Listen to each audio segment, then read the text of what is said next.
안녕하세요. 저는 다니엘라 베냐민입니다. 제 나이 60을 바라보는 나이에 처음으로 한국이란 나라를 방문했습니다. 평생을 이스라엘 육군에서 중령으로 복무하며 살아왔는데 딸과의 관계가 단절된 지 3년 만에 그토록 멀리 날아간 이유가 있었죠. 제 유일한 딸 리비가 한국인 남성과 결혼했거든요. 저는 그 결혼식에 참석하지 않았습니다. 하지만 오늘 제가 들려드릴 이야기는 단순한 가족 갈등이 아닙니다. 어떻게 제가 평생 지켜온 군인으로서의 자존심과 규율이 무너지게 되었는지, 그리고 한국에서 삼계탕을 먹는 딸의 모습을 보고 왜 그토록 놀랐는지에 대한 이야기입니다. 지금부터 제 인생을 바꾼 그 여정을 들려드릴게요. 본 영상은 스토리를 재구성한 이야기입니다. 오늘 사연 시작하겠습니다. 구독과 좋아요는 구독자님께 행운을 드립니다. 리비, 말도 안 돼. 절대 허락할 수 없어. 그날 저녁 제 목소리는 평소보다 높았습니다. 딸 리비가 한국인 남성과 결혼하겠다고 선언한 날이었죠. 저는 평생 규율과 명령 속에 살아온 사람입니다. 이스라엘 육군에서 27년 동안 복무했고 중령으로 명예롭게 전역했어요. 우리 가족은 3대에 걸쳐 군인 가문이었습니다. 엄마, 사랑하는 사람과 결혼하는데 무슨 문제가 있어요? 리비의 눈에서 분노와 실망이 느껴졌습니다. 이스라엘 군인 가문이 딸이 전혀 모르는 문화권으로 시집간다고? 넌 우리 가문의 역사와 전통을 모르는 거니? 제 마음속에는 분노보다 두려움이 컸습니다. 딸이 먼 나라로 떠나버린다는 생각에 가슴이 찢어질 것 같았죠. 리비는 제게 한국 남자친구 사진을 보여주며 설명했습니다. 정연이는 훌륭한 사람이에요. 서울대학교 교수고 저를 정말 사랑해요. 하지만 그때 저는 듣지 않았습니다. 군인 가문에서 딸이 낯선 문화로 시집가는 건 있을 수 없는 일이야. 내 결정을 바꾸지 않으면 결혼식에 참석하지 않을 거야. 그날 이후 리비와 저는 서로 연락을 끊었습니다. 전화도 메시지도 오가지 않았죠. 딸의 결혼식 날 저는 텔아비브 집에 홀로 앉아 창밖만 바라봤습니다. 남편 아론은 결혼식에 참석했지만 제 고집은 그를 따라가지 못하게 했어요. 그날 이후로 3년이 흘렀습니다. 가끔 남편을 통해 딸 소식을 들었지만 직접 연락하지는 않았죠. 그날은 평범한 화요일이었습니다. 전역 후에도 군인처럼 생활하며 매일 아침 6시에 일어나 집 주변을 뛰고 돌아왔죠. 남편 아론이 커피를 마시며 신문을 읽고 있었습니다. 다니엘라, 리비에게서 소식이 왔어. 아론의 목소리가 떨렸습니다. 가슴이 쿵 내려앉았습니다. 무슨 일이야? 리비가 임신했어. 5개월 차례. 커피잔을 내려놓았습니다. 온몸에 힘이 빠졌어요. 제 딸이, 제 피와 살을 나눈 딸이 먼 한국이란 나라에서 아이를 가졌다니. 그것도 제가 한 번도 만나본 적 없는 사위의 아이를. 사진 보낸 것도 있어. 아론이 휴대폰을 건넸습니다. 화면 속에는 배가 살짝 불러온 리비의 모습이 있었습니다. 활짝 웃고 있었죠. 그 웃음 속에 행복이 담겨 있었습니다. 제가 주지 못한 행복이요. 그날 밤 잠을 이루지 못했습니다. 27년간 군인으로 살며 어떤 전투 상황에서도 흔들리지 않았던 제가 딸의 임신 소식에 한숨도 자지 못하는 나약한 엄마가 되어 있었죠. 다음 날 아침 결심했습니다. 아론, 나 한국에 갈 거야. 남편은 놀란 표정이었습니다. 정말? 너의 그 고집을 꺾는 거야? 고집이 아니라 원칙이었어. 말은 그렇게 했지만 마음속으로는 알고 있었습니다. 이건 원칙이 아닌 어리석은 고집이었다는 것을. 그날로 한국행 비행기표를 예약했습니다. 리비에게는 알리지 않았어요. 그냥 깜짝 방문하기로 했죠. 하지만 사위에게는 메시지를 보냈습니다. 처음으로 보내는 메시지였어요. 정연 씨, 저는 리비의 어머니입니다. 다음 주에 한국에 가려고 합니다. 리비에게는 비밀로 해주세요. 잠시 후 답장이 왔습니다. 어머님, 정말 반갑습니다. 모든 준비를 하겠습니다. 안전한 여행 되세요. 군인으로서의 자존심과 엄마로서의 본능이 충돌했지만 결국 엄마의 마음이 이겼습니다. 12시간이 넘는 비행 동안 딸을 만났을 때 어떤 말을 해야 할지 계속 생각했지만 적당한 말이 떠오르지 않았어요. 인천공항에 도착했을 때 첫 충격이 밀려왔습니다. 상상했던 것과 너무 달랐어요. 제가 알던 아시아의 작은 나라는 전쟁과 분단의 이미지였습니다.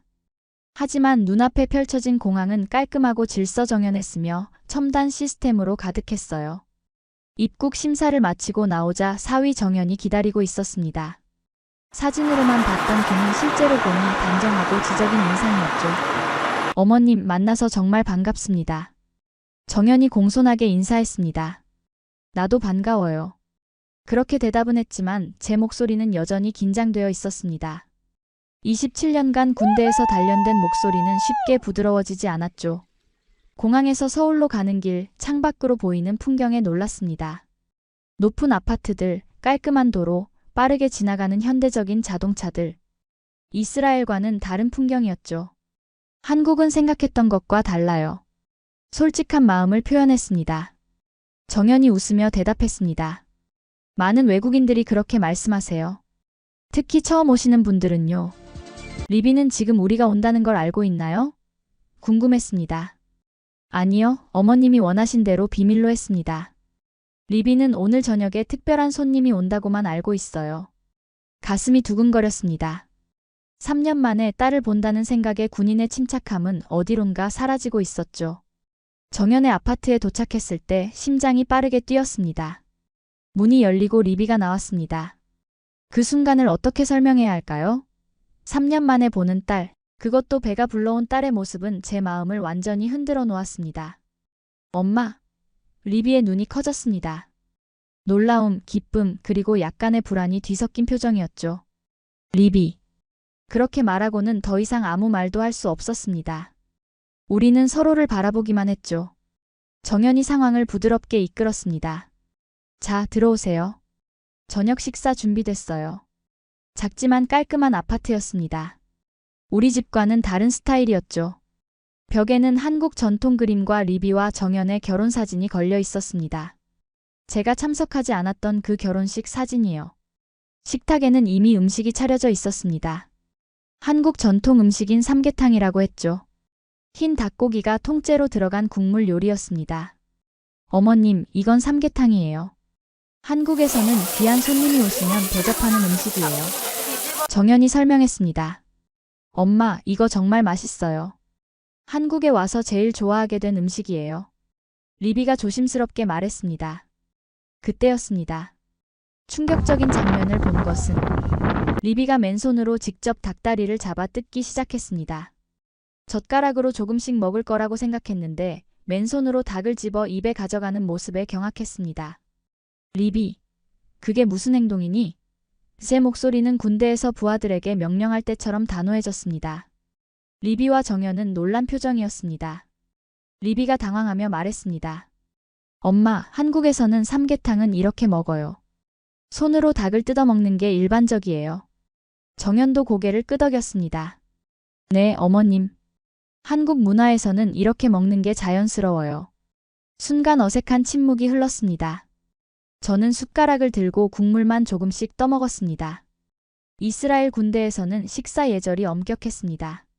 항상 칼과 포크를 바르게 사용하고 소리 내지 않고 조용히 식사하는 것이 기본이었죠. 하지만 리비는 변해 있었습니다. 군인의 딸로 엄격하게 길렀던 그 아이가 이제는 자유롭게 한국 문화에 적응한 모습이었어요. 그것이 충격이면서도 어딘가 모르게 부러웠습니다. 다음 날 정연은 우리를 전통시장으로 데려갔습니다. 어머님, 한국의 진짜 문화를 느끼려면 시장을 가봐야 해요. 시장은 활기찼습니다. 다양한 음식 냄새, 상인들의 큰 목소리, 색색의 과일과 채소들. 이스라엘 시장과는 또 다른 분위기였죠. 정연의 어머니도 시장에서 우리를 만났습니다. 작고 단정한 한국 여성이었어요. 영어를 못하셨지만 웃는 얼굴로 제 손을 꼭 잡아주셨습니다. 어머님 안녕하세요. 반갑습니다. 정연이 통역해 주었습니다. 시장 구경을 하는 동안 놀라운 일이 있었습니다. 한 노년의 시장 상인이 우리에게 다가와 김치와 떡을 건네주셨어요. 그냥 주시는 거였습니다. 아무 이유 없이요. 왜 이렇게 주시는 건가요? 제가 물었습니다. 정연이 설명했습니다. 한국에는 정이라는 것이 있어요. 특히 나이 드신 분들은 외국인에게 한국 음식을 맛보게 하는 걸 좋아하세요. 그 순간 이상한 감정이 밀려왔습니다. 처음에는 딸을 뺏어간 것 같아 미워했던 이 나라와 사람들이 오히려 저를 따뜻하게 맞아주고 있었어요. 아무런 대가 없이 말이죠. 시장에서 만난 정연의 가족들도 마찬가지였습니다. 그들은 저를 어머님이라고 불렀고 마치 오래된 가족처럼 대해주었습니다. 군대에서 지위와 계급으로 서로를 평가하던 제게 이런 무조건적인 환대는 생소했습니다. 리비가 제 팔을 잡았습니다. 엄마, 괜찮아요? 눈물이 날 것 같았지만 군인의 습관대로 꾹 참았습니다. 응, 괜찮아. 그냥 생각이 좀 많아서. 그날 저녁 정연의 부모님 댁에서 식사를 했습니다. 테이블에는 수많은 반찬들이 놓여 있었어요. 다양한 색깔과 맛의 음식들. 모두가 저를 위해 준비한 것이라고 했습니다. 정연의 아버지가 한국어로 무언가 말씀하셨습니다. 정연이 통역했습니다. 아버지께서 이제 우리는 한 가족입니다. 다니엘라 씨가 와줘서 정말 감사합니다. 라고 하셨어요. 그 말에 저는 더 이상 눈물을 참을 수 없었습니다. 이스라엘 군대에서 27년 한 번도 공개적으로 눈물을 보인 적 없었는데 낯선 한국의 가정집에서 제 눈에서 눈물이 흘렀습니다. 셋째 날 저녁 정연이 깜짝 선물이 있다고 했습니다. 아파트 거실에 돌아오니 작은 테이블이 놓여 있고 리비가 플루트를 들고 서 있었습니다. 엄마를 위한 작은 음악회예요. 리비가 말했습니다. 리비는 이스라엘에서도 음악을 좋아했지만 제가 군인 가문이 전통을 강조하며 억눌렀던 부분이었죠. 하지만 이제 리비는 자유롭게 음악을 할 수 있게 되었습니다. 리비가 플루트를 불기 시작했습니다. 처음에는 이스라엘 민요였어요. 제가 리비에게 어렸을 때 불러주던 노래였죠. 그 다음은 한국 민요라고 했습니다. 아리랑이라는 노래. 슬프면서도 아름다운 선율이었습니다. 음악이 흐르는 동안 갑자기 제 마음의 빗장이 열렸습니다. 그동안 강인한 군인으로만 살아왔던 제가 딸의 음악 앞에서 완전히 무너졌어요. 눈물이 멈추지 않았습니다. 리비가 연주를 마치고 다가왔습니다. 엄마, 왜 울어요? 리비. 미안해. 겨우 그 말을 했습니다. 내가 너무 고집을 부렸어. 27년간 군대에서 지켜온 엄격한 규율, 잘못을 인정하지 않는 지휘관의 자세, 그 모든 것이 무너지는 순간이었습니다. 딸 앞에서 처음으로 약한 모습을 보였어요. 리비가 제 곁에 앉았습니다. 엄마, 괜찮아요. 저도 이해해요. 엄마는 항상 원칙대로 살아왔으니까요. 정연은 조용히 자리를 비켜주었습니다. 모녀가 대화할 시간이 필요하다는 것을 알았던 거죠. 어떻게 그렇게 이해할 수 있니? 내가 내 결혼식에도 오지 않았는데? 제 목소리는 떨렸습니다. 리비가 미소 지었습니다. 그래도 엄마는 지금 여기 와 있잖아요. 그게 중요해요. 음악이 마음의 벽을 허물었습니다. 그날 밤 리비와 오랜만에 진심으로 대화했습니다. 리비의 한국 생활, 정연과의 만남, 그리고 곧 태어날 아기에 대해서요. 다음 날 리비는 저를 한강공원으로 데려갔습니다. 푸른 강물을 바라보며 걷는 동안 우리 사이의 어색함은 점점 사라졌습니다. 리비, 사실 나 네가 많이 그리웠어. 솔직한 마음을 말했습니다. 저도요, 엄마. 매일 엄마 생각했어요. 특히 임신하고 나서는 더요. 리비의 손을 잡았습니다. 군대에서는 신체 접촉을 최소화하는 습관이 있었지만 그날은 달랐습니다. 딸의 손을 꼭 잡고 싶었어요. 아기는 언제 태어나니? 물었습니다. 4개월 후에요. 이름은 노아로 하기로 했어요. 히브리어 이름이죠. 정연이 우리 문화를 존중해서 히브리어 이름을 선택했어요. 그 말에 가슴이 따뜻해졌습니다. 제가 한 번도 만나보지 않은 사위가 우리 문화를 존중해 아기 이름을 히브리어로 지었다니. 정연은 좋은 사람인 것 같구나. 인정했습니다. 리비가 환하게 웃었습니다. 맞아요. 엄마가 알게 되면 좋아할 거라고 생각했어요. 그날 오후 우리는 진심으로 화해했습니다. 강둑에 앉아 과거에 대해 그리고 미래에 대해 이야기했어요. 제가 리비의 결혼을 반대했던 진짜 이유는 딸을 잃을까 봐 두려웠기 때문이라고 고백했습니다. 엄마, 결혼해서 한국에 살아도 전 여전히 엄마 딸이에요. 그건 절대 변하지 않아요. 리비가 말했습니다. 알아, 이제 알아. 리비를 안아주었습니다. 군인으로 살며 감정 표현을 자제해왔던 제가 처음으로 딸을 온 마음으로 안아주었죠. 아기가 태어나면 꼭 다시 한국에 올게. 약속했습니다. 리비의 눈에 기쁨이 가득했습니다. 정말요? 약속이에요? 군인의 약속이야. 절대 어기지 않아. 웃으며 대답했습니다. 이스라엘로 돌아가는 비행기 안에서 창밖을 바라봤습니다. 지난 5일간의 한국 방문이 제 인생을 바꿔놓았습니다. 비행기가 구름 위로 올라갈 때 문득 깨달음이 찾아왔습니다. 진정한 명예와 품위는 무엇일까? 27년간 군인으로 살면서 저는 그것이 계급과 원칙을 지키는 것이라고 생각했습니다. 하지만 이제는 달랐어요. 진짜 명예는 계급도 국가도 아닌 사랑과 가족이었습니다. 리비가 준 작은 선물을 꺼내보았습니다. 한국 전통 자수가 놓인 손수건이었어요. 그 위에는 히브리어와 한글로 사랑합니다 라는 글자가 새겨져 있었습니다. 곧 전화벨이 울렸습니다. 남편 아론이었어요. 다니엘라, 어떻게 지내고 있어? 리비는 만났어? 응, 만났어. 아론. 내가 얼마나 어리석었는지 몰라. 솔직하게 말했습니다. 다니엘라, 넌 항상 강한 사람이었어. 그게 내 장점이자 약점이었지. 이제 알아. 진짜 강함은 때로는 약해질 수 있는 용기야. 제 목소리에는 확신이 담겨 있었습니다. 비행기가 텔아비브에 도착하면 남편에게 모든 이야기를 들려줄 계획이었습니다. 한국에서의 경험, 정연의 가족들의 따뜻함, 그리고 무엇보다 리비의 행복한 모습에 대해서요. 그리고 4개월 후 손주 노아가 태어나면 다시 한국을 방문하기로 했습니다. 이번에는 남편 아론과 함께. 이번에는 군인이 아닌 그냥 할머니로서. 창밖으로 구름이 흘러갔습니다. 27년간 군인으로 살아온 저에게 이번 여행은 인생의 새로운 장을 열어주었습니다. 이스라엘 군대에서 배운 규율과 명예는 중요했지만 한국에서 배운 가족의 의미는 그보다 더 소중했습니다. 비행기가 하늘을 가르며 날아갈 때 제 마음은 이미 4개월 후에 재방문을 꿈꾸고 있었습니다. 이번에는 군인의 엄격함 대신 할머니의 따뜻함으로 한국을 찾을 것입니다. 삼계탕을 먹는 방식에 놀랐던 그 순간이 떠올랐습니다. 지금 생각하면 웃음이 나오네요. 문화의 차이를 이해하지 못했던 제 모습이 부끄러웠지만 그것이 변화의 시작이었습니다. 딸이 한국에서 찾은 행복을 인정하게 된 거죠. 이스라엘에 도착하면 제일 먼저 할 일이 있습니다. 바로 한국 요리책을 사는 것이에요. 다음에 만날 손주 노아에게 직접 한국 음식을 해주고 싶거든요. 손으로 닭다리를 먹는 법도 배워야겠죠? 27년간의 군 생활은 저를 강하게 만들었지만 5일간의 한국 여행은 저를 더 풍요롭게 만들었습니다. 때로는 고집을 내려놓는 것이 더 큰 행복을 가져다 준다는 것을 알게 되었으니까요. 이제 저는 단순한 이스라엘 군인이 아닙니다. 한국 사위를 둔 시어머니이자 곧 태어날 노아의 할머니, 그리고 무엇보다 리비에 다시 찾은 엄마입니다. 이것이 제가 한국에서 깨달은 진정한 품위입니다. 여러분, 어떤 선택이 인생을 완전히 바꿔놓을 수 있을까요? 저는 10년간 단 한 번도 울지 않았던 사람입니다.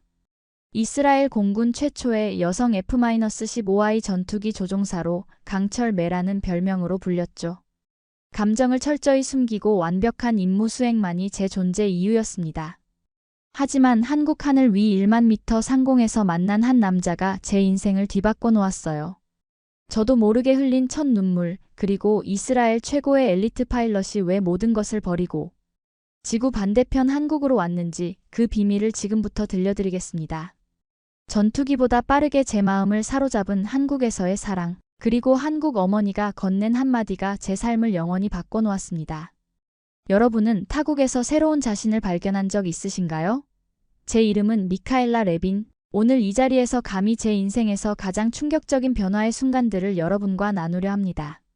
본 영상은 스토리를 재구성한 이야기입니다. 오늘 사연 시작하겠습니다. 구독과 좋아요는 구독자님께 행운을 드립니다. 레빈 소령, 한국과의 연합훈련 파견 승인됐습니다. 지휘관의 말에 무표정하게 고개만 끄덕였습니다. 감정은 임무에 방해될 뿐이니까요. 저는 이스라엘 공군 F-15I 조종사로 강철 매라 불렸습니다. 냉정함과 흔들림 없는 판단력 때문이었어요. 동료들은 저 여자는 심장 대신 엔진이 달렸다고 했지만 그게 오히려 칭찬처럼 들렸죠. 한국과의 연합훈련은 저에게 그저 또 하나의 업무였습니다. 한국은 지구 반대편 어딘가에 있는 나라, 그 이상도 이하도 아니었죠. 한국 공군기지에서 만난 최강우 대위는 환한 미소로 인사했어요. 안녕하세요, 레빈 소령님. 이번 훈련에서 함께할 최강우 대위입니다. 서로 많이 배우고 좋은 전우가 되었으면 좋겠습니다. 전우라는 단어가 낯설게 느껴졌습니다. 제가 알던 군대는 계급과 임무, 성과로만 이루어진 세계였으니까요. 그날 브리핑에서 한국 공군의 전술을 들으며 묘한 호기심을 느꼈습니다. 그들의 비행 전술은 유연했고 팀워크를 중시했죠. 우리는 단순히 기계를 다루는 게 아닙니다. 하늘에서도 사람의 마음으로 비행합니다. 강우 대위의 말에 저는 눈썹을 치켰습니다. 사람의 마음으로 비행한다고? 말도 안 되는 소리였죠. 비행은 정확한 계산과 냉철한 판단일 뿐인데. 하지만 그날 저녁 숙소로 돌아가는 길에 문득 그의 말이 머릿속을 맴돌았습니다. 사람의 마음으로 비행한다. 그게 도대체 무슨 의미일까요? 훈련 첫날 고도 1만 미터 상공에서 시뮬레이션 중 제 비행기 경고음이 울렸습니다. 엔진 1번 고장, 고도 유지 불가능. 냉정하게 비상 절차를 시작했습니다. 이런 상황은 수백 번 겪었기에 당황하지 않았어요. 그런데 강우 대위가 예상 밖 행동을 했어요. 레빈 소령, 위치 유지하세요. 제가 엄호합니다. 강우 대위의 전투기가 제 옆으로 접근했습니다. 매뉴얼에 따르면 미션을 계속해야 하는데 그는 제 기체를 보호했습니다. 대위, 임무를 계속하세요. 저는 문제 없습니다. 죄송합니다만 한국 공군은 동료를 절대 포기하지 않습니다. 그의 단호한 목소리에 저는 반박할 말을 찾지 못했습니다. 시뮬레이션 후 강우 대위가 물었습니다. 소령님 괜찮으세요? 물론이죠. 그냥 시뮬레이션일 뿐이잖아요. 제 차가운 대답에도 강우 대위는 미소를 잃지 않았어요. 저희에겐 시뮬레이션이라도 실전과 같습니다. 파일럿도 사람이니까요. 하늘에서 사람을 지키는 게 먼저입니다. 그 말이 제 마음에 이상한 파문을 일으켰습니다. 아무도 눈치채지 못했겠지만 그날 처음으로 제 마음에 작은 균열이 생겼죠. 사람을 지키는 것. 그건 임무의 일부일 뿐인데 왜 그의 말은 다르게 들리는 걸까요? 이후 일주일간의 훈련 동안 저는 강우 대위와 한국 공군의 모습을 유심히 관찰했습니다. 그들은 엄격한 규율을 지키면서도 서로를 배려했죠. 훈련 마지막 날 악천후에서 심한 난기류를 만났을 때 강우 대위의 지시로 안전하게 비행했고 착륙 후 처음으로 그에게 먼저 말을 걸었습니다. 도와줘서 고마워요. 작은 한마디였지만 제게는 큰 변화였습니다. 강우 대위는 환하게 웃으며 말했죠. 전우니까요. 우리는 하늘에서 서로를 지켜요. 그날 밤 숙소에 누워 천장을 바라보며 처음으로 생각했습니다. 전우란 무엇일까? 그리고 왜 그 단어가 이렇게 따뜻하게 느껴지는 걸까요? 훈련 종료 다음 날 귀국까지 이틀이 남았습니다. 강우 대위가 제안했어요. 레빈 소령, 서울 구경 좀 하실래요? 처음 오신 한국인데 기지 밖도 보셔야죠. 평소라면 거절했을 텐데 제 대답은 저도 놀라게 했습니다.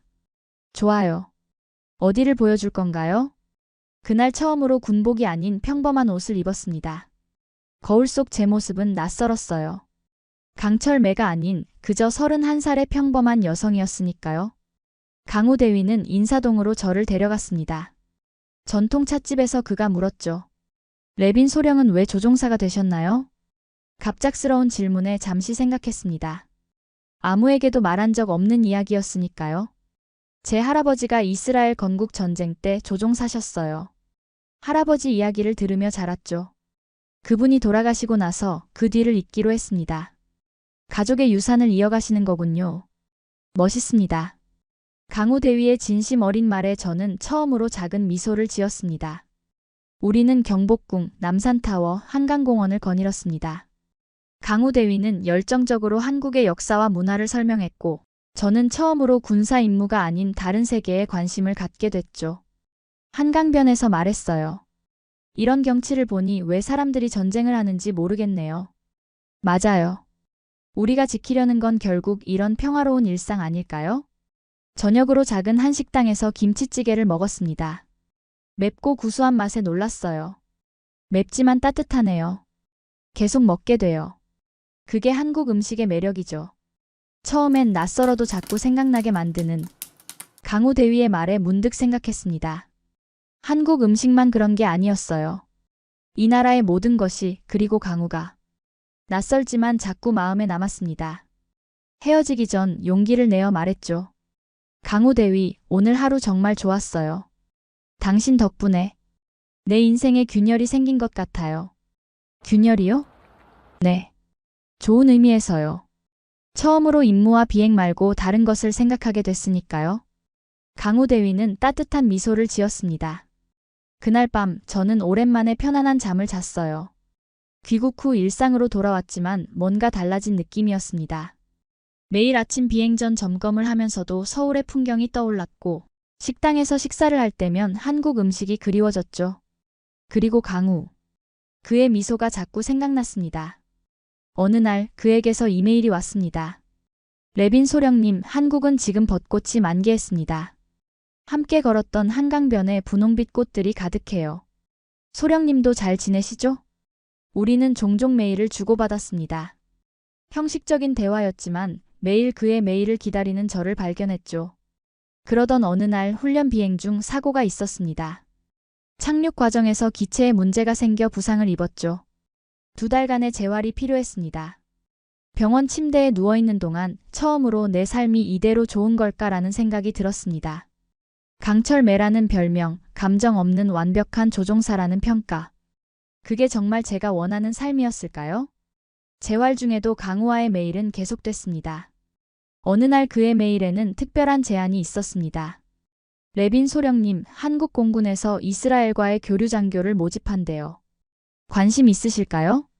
그 메일을 읽는 순간 심장이 빠르게 뛰었습니다. 한국에서의 1년. 강우와 같은 도시에서 지내는 1년.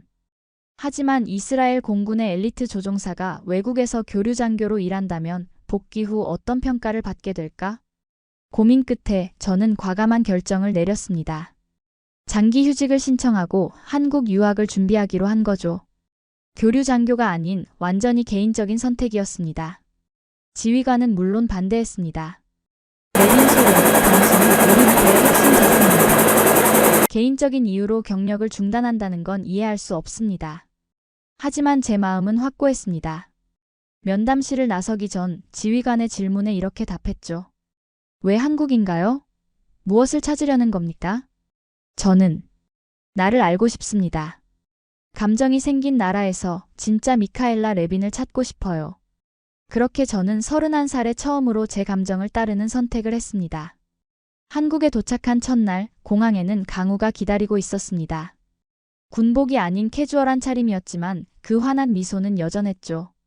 미카엘라, 정말 왔군요. 환영합니다. 제 이름을 부르는 그의 목소리가 낯설면서도 반가웠습니다. 처음으로 그를 강우라고 불렀죠. 더 이상 우리는 계급이 아닌 이름으로 서로를 부르기로 했으니까요. 서울대 어학당에서의 생활은 생각보다 힘들었습니다.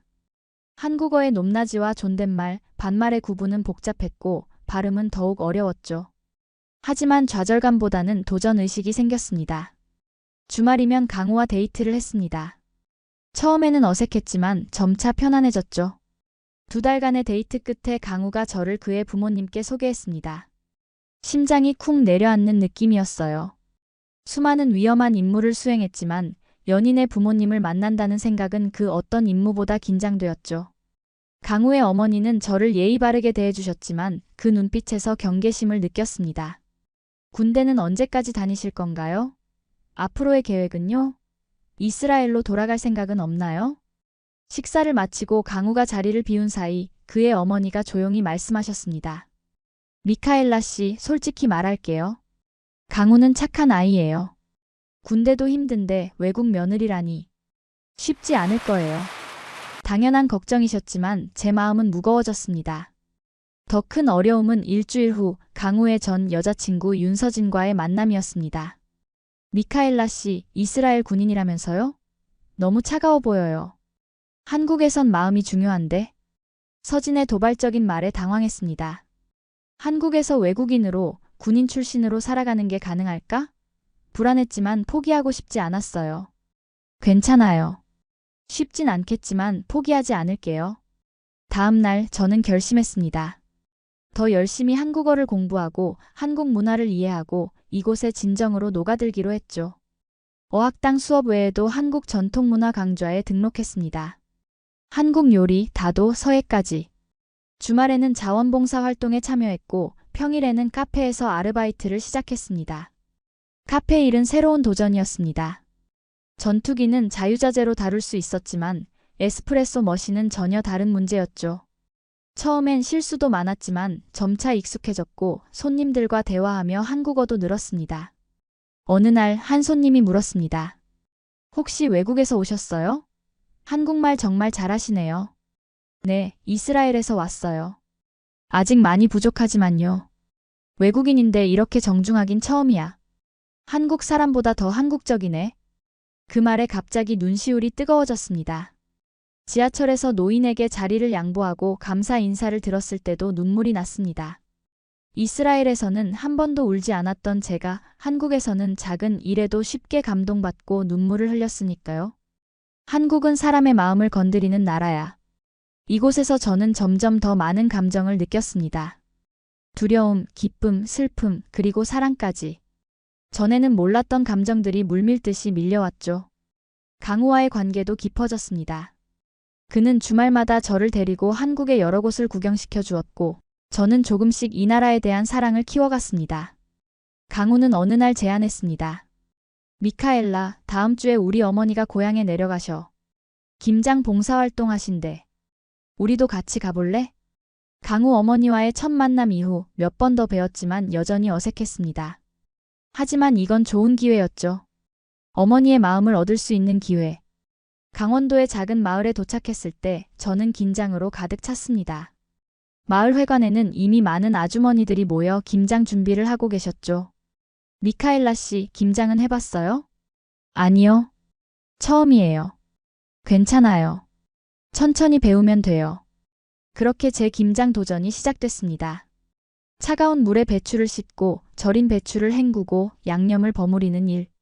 모든 것이 낯설었지만 마을 아주머니들이 친절하게 가르쳐 주셨죠. 점심시간 모두가 둘러앉아 된장찌개와 밥을 먹으며 이야기를 나눴습니다. 처음에는 어색했지만 아주머니들의 질문에 하나씩 대답하다 보니 자연스러워졌죠. 이스라엘에서 군인이었다면서요? 여자가 대단하네. 한국 음식은 입에 맞아요? 솔직하게 제 이야기를 들려드렸습니다. 이스라엘에서의 삶, 조종사로서의 경험, 그리고 한국에 오게 된 이유까지. 마을 아주머니들은 놀라움과 감탄으로 제 이야기를 들어주셨죠. 오후에 다시 김장을 시작했을 때 저는 더욱 자신감 있게 움직였습니다. 땀이 흘러내렸지만 이상하게도 행복했습니다. 모르는 사람들과 함께 일하며 느끼는 공동체 의식, 그리고 무언가를 완성해가는 기쁨이 있었으니까요. 저녁이 되자 어르신 한 분이 다가와 말씀하셨습니다. 외국 아가씨가 일이 얌전하고 성실하긴 처음이네. 강우 어머니가 복 받았어. 그 말씀에 가슴이 따뜻해졌습니다. 하루 종일 함께 일하며 쌓인 피로가 한순간에 사라지는 기분이었죠. 모든 작업을 마치고 마을 회관을 정리한 후 강우와 저는 강우 어머니의 친정집으로 향했습니다. 오래된 한옥이었지만 정갈하게 관리된 모습이었죠. 방에 들어가자 어머니가 따뜻한 차를 내오셨습니다. 오늘 고생 많았어요. 미카엘라 씨, 생각보다 일을 잘하네요. 감사합니다. 재미있었어요. 어머니는 잠시 저를 바라보시더니 조용히 말씀하셨습니다. 처음엔 걱정했어요. 군인 출신의 외국인이라니. 우리 강우가 고생할까봐. 근데 오늘 보니까 다르네요. 미카엘라 씨는 이제 우리 가족 같아요. 앞으로 잘 부탁해요. 그 말씀에 눈물이 왈칵 쏟아졌습니다. 감정을 참으려 했지만 막을 수 없었죠. 왜 울어요? 기쁜 일인데. 죄송해요. 그냥 처음으로 가족이란 말을 들어서요. 어머니는 말없이 다가와 제 어깨를 토닥여 주셨습니다. 그날 밤 저는 처음으로 진정한 안도감을 느꼈습니다. 가족이란 단어가 주는 따뜻함과 안정감을 처음으로 경험한 밤이었죠. 한국에서의 시간은 빠르게 흘렀습니다. 어학당 과정을 마치고 대학원에 입학했고 강우는 마지막 군 복무를 마치며 전역을 앞두고 있었죠. 우리의 관계는 점점 더 깊어졌습니다. 강우의 저녁일, 저는 부대 앞에서 그를 기다렸습니다. 마음이 설렜죠. 이제 우리는 더 많은 시간을 함께 보낼 수 있을 테니까요. 멀리서 민간인 복장을 한 강우가 걸어오는 모습이 보였습니다. 군복이 아닌 모습이 새삼 낯설었지만 그 미소는 변함없었죠. 축하해요. 드디어 저녁이네요. 강우는 활짝 웃으며 제 손을 잡았습니다. 그리고 주머니에서 작은 상자를 꺼내 제게 건넸습니다. 열어보니 그 안에는 열쇠 하나가 들어있었죠. 이게 뭐예요? 우리 둘이 설계할 인생의 출입문이야. 한강이 보이는 아파트를 구했어. 함께 살자. 말없이 그를 안았습니다. 눈물이 또다시 흘러내렸지만 이번엔 기쁨의 눈물이었죠. 이제 나도 누군가의 삶이 될 수 있구나. 저도 모르게 나온 말이었습니다. 강우는 제 얼굴을 감싸며 미소 지었죠. 넌 항상 내 삶의 일부였어. 앞으로도 영원히. 그날 저녁 우리는 한강변을 걸었습니다. 석양이 강물에 반사되어 붉게 물들어가는 풍경이 아름다웠죠. 제 인생의 미래가 보입니다.